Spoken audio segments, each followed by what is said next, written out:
What's going on, guys? This is Aaron from Departures Capital, and we're here with Scott Conant, President and CEO of SC Culinary. It's a pleasure to have you on. Scott, how are you doing today?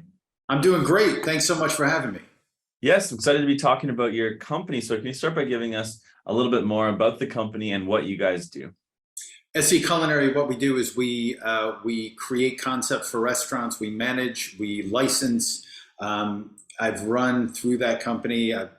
I do a lot of stuff on Food Network, particularly in the US, obviously.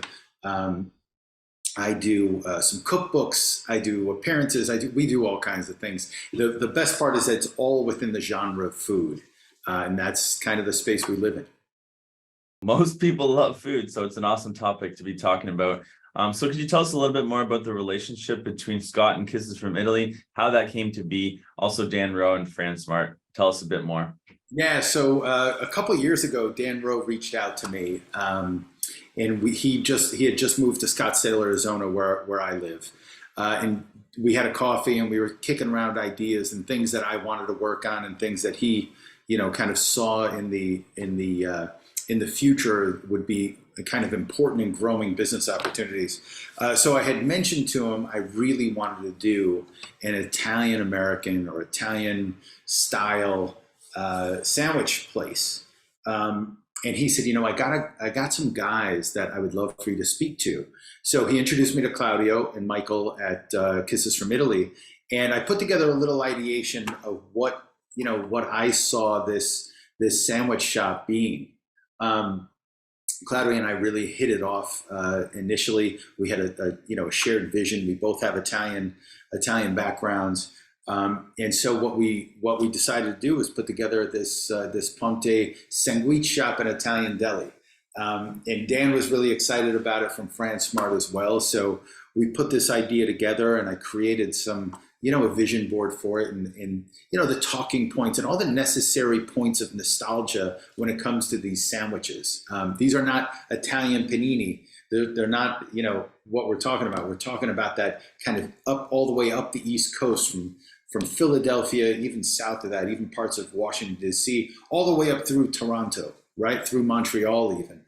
There's so many great sandwich places that have that Italian, that Italian flavor profile, that we really wanted to tap into that. And just have that, as I said, that sense of nostalgia, that sense of craveability as far as those flavors go. Yeah, being from Ontario, I know exactly what you're talking about. So how did the team come together? Well, Dan put Claudio and Michael and myself together, and we all sat down and went through that concept that I had created.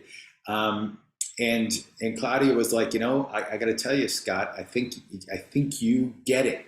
And I said, well, that's good to hear.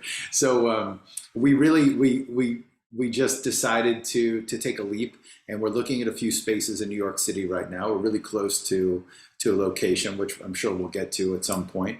And what I love about it is this kind of shared idea. When you sit down at a table and you have an idea for a business, it's great when the people that you're surrounding yourself with, you're just kind of at that same vibration, right? We're all speaking the same language. We all know exactly, to your point, we know exactly what that flavor profile is. We know the that balance of, I'm a chef, so I like to do things really chefy, but also nostalgic as well. So I don't want to get in the way of being chefy. I want to just create delicious, great food product that people crave. Simple as that.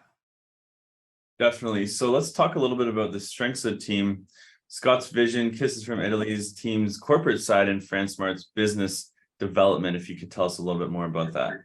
Well, like I said, the way I look at this is we're coming in, creating this concept, which ultimately is just making food taste good, right? That's what I think my goal of my side of this in this trifecta that we're creating.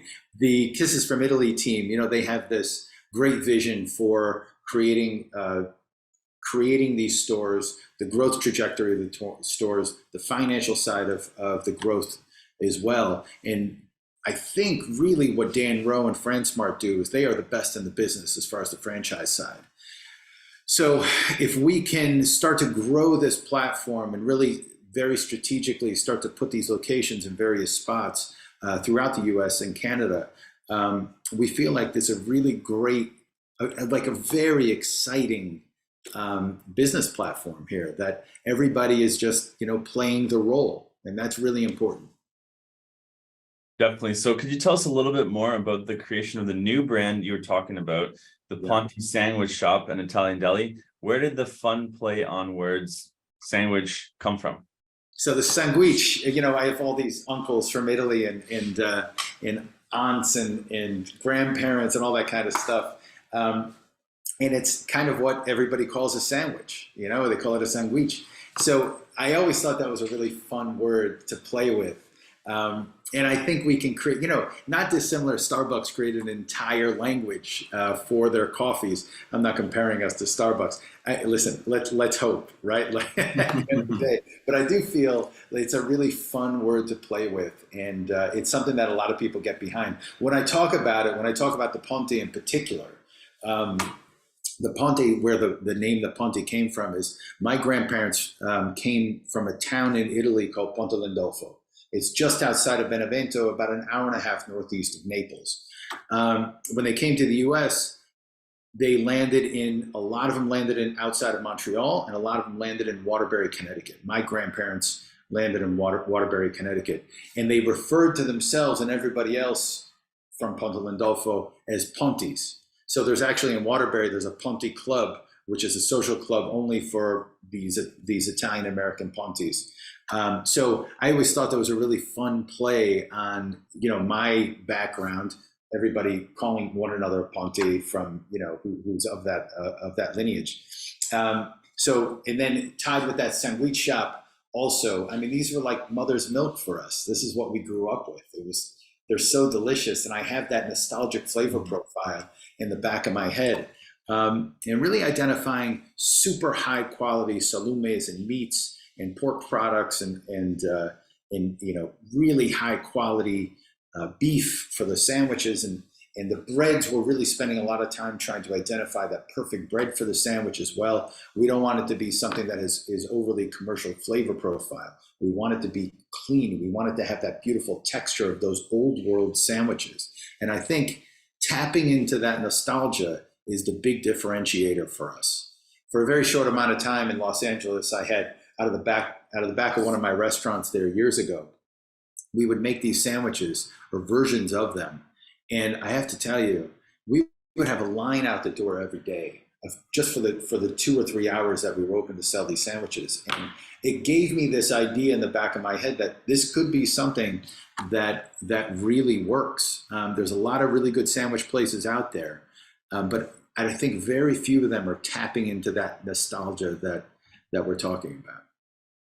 Couldn't agree more. So, let's discuss some of the menu items. Can you tell us a little bit more about your menu? I'm actually getting yeah. It's just my favorite part, right? We have a lot of things that we're piggybacking on. I have a copy of it here. I can't share it with you because we're still tweaking and trying to identify the perfect thing. But, we have the old country hero, obviously, which is, my grandfather would always talk about the old country, talking about Italy. So that Italian American hero with really high quality salume, as I said, the great meats that we're creating. I did a couple of videos on Instagram of cooking with my goddaughter, and we did this beautiful hero with crispy chicken cutlets with broccoli rabe pesto and burrata over the top of them.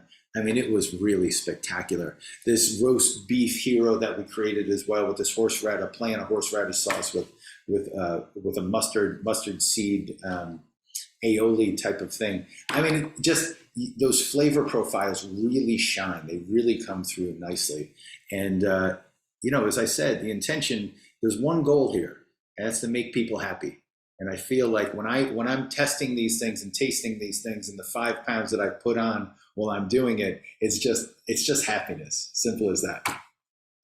Something not everyone can say. So it sounds like a great job. I'd love to be doing that. So you're targeting NYC as the home of the first location, getting close to landing a location. How's that going? It's going really well. It's the most exciting part of it, you know, bringing to fruition the vision that you have, you know, what you see in your mind's eye, and then slowly starting to expand that outwards. It's a really exciting process. We're excited for the growth. We're excited for the first one. I can't wait until I create that first sandwich and we hand it to the first guest. That's going to be something really, really special. Definitely. So you're also working on building new branded products for franchise supply and retail stores. Yeah. Could you tell us a bit more about that? Well, you know, some of these toppings, as I said, for these sandwiches are just, they're so good. I understand the craveability of these things because I crave them myself. Mm-hmm. So I think it's, you know, Claudio and I were talking from Kisses from Italy, and we were saying, you know, wouldn't it be a perfect situation where we have these things that we're putting on top of the sandwiches, and inside the deli aspect of those of the stores, of each and every store, create that little grab and go deli aspect as well. So a little deli with branded products that people can sell, and then we could parlay that into other stores across the country, which would be the intention. Again, it all starts with that craveability factor, creating something that just tastes so good you want more of it, you know, and making it available to people. Simple. Exactly. Well, it's been a pleasure, Scott. Thank you for all that information. Best of luck with everything, and I'd love to try a sandwich one day. I'm going to hold you to it. Come, you know, if you want to do the testings, I'm here in Arizona testing it out. Come on down. That sounds great. If you like these videos, kindly hit that subscribe button and the bell for notifications. Drop us a comment down below. We'd love to hear from you. And finally, always remember, Departures Capital is for information, education, and entertainment purposes only. Don't buy or sell a stock because you heard it on here. Buy or sell a stock because you've done your research, you've done your thorough due diligence, and you're making your own personal investment decisions for yourself. This video is not financial advice. Furthermore, this video may or may not have been sponsored by the companies that we've profiled within this video, and we may or may not own shares of any of the profiled companies in this video. If you want to know the full disclosure details, check the description down below, along with thoroughly reading our disclaimer. Thanks so much for watching, guys, and I look forward to seeing you in our next video.